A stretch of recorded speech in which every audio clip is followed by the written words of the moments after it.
μεγάλες ελλείψεις να θέτουν σε κίνδυνο ή να αλλοιώνουν τη λαϊκή ετοιμιγωρία των δημοτών του Περιστερίου.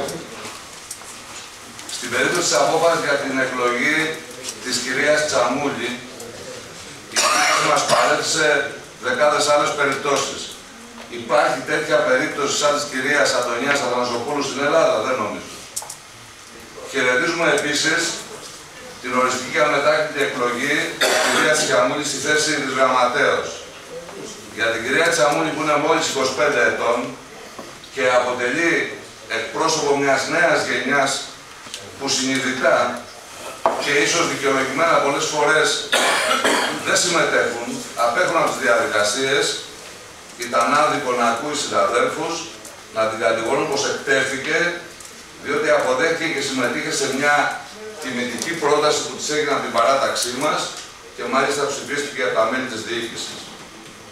Ήταν άδικο να βρίσκεται μέρες μετέωρη ανάμεσα σε έολες νομικές γνωμοδοτήσεις ειδικών, αλλά και όχι ειδικών.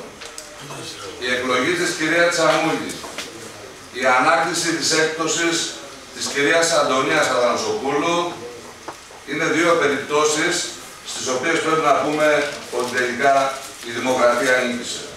Κύριε Κελάχο, μου επιτρέπετε? Ας κάνω τις ερωτήσεις. Έκανα μια τοποθέτηση για το θέμα αυτό. Ναι, σας άφησα να δηλάνετε παρότι δεν είναι του παρόντος, αλλά ίσως γνωρίζετε Νομίζω ότι...